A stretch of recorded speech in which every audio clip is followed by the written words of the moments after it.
বসিরহাটের বড় মাওলানা আল্লামা রুহুল আমিন সাহেব নাম শুনেছেন? দাদা হুজুর সুন্দরবন জঙ্গলের ভেতর দিয়ে জলসাই যাচ্ছে। অনেক ছোট ছোট গ্রাম থাকে না, এখন তো আমাদের ঘরে নিয়ে গেলে দামি দামি গাড়ি করে নিয়ে যায়, তখন তো গরুর গাড়ি আর সে আজকালকার মতো উন্নতও নয়, গরুর গাড়ি করে নিয়ে যাচ্ছে। দাদা হুজুর আছে, বসিরহাটের বড় মাওলানা আল্লামা রুহুল আমিন সাহেবও রয়েছে, যাচ্ছে। হঠাৎ গরুর গাড়ির যে চালক, সে তো লাভ মেরেই ওই যে গরুর গাড়ির ভেতরে কি থাকে ওটাকে বলেন না, ছাউনি, ওর ভেতরে লাভ মেরে ঢুকে পড়েছে। কি হয়েছে রে বাবা? হুজুর দুটো বাঘ সামনে, গরু তো লাফালাফি শুরু করে দিয়েছে। দাদা হুজুর রহমাতুল্লাহ আলাইহি আল্লামা রুহুল আমিন সাহেবকে বার করলেন। বাবা রুহুল আমিন, মুখটা দেখাও না বাবা, একটু দেখাও।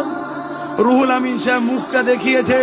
দাদা হুজুর ভেতর থেকে বলছে, তুই জঙ্গলের বাঘ আর রুহুল আমিন হলো আবু বকরের বাঘ। জোরে বলুন সুবহানাল্লাহ। দুটো বাঘ দুদিকে লাভ মেরে পালিয়েছে। জোরে বলুন সুবহানাল্লাহ। গল্প শোনাচ্ছি না, ওলিদেরকে এই পাওয়ারটা যিনি দেন তিনি কে? বাঘকে যিনি সৃষ্টি করেছে তিনি কে? অতএব আল্লাহর ক্ষমতা সবার উপরে। অতএব সেই আল্লাহ ওয়ালা হয়ে যাও, দিলের পাওয়ার তৈরি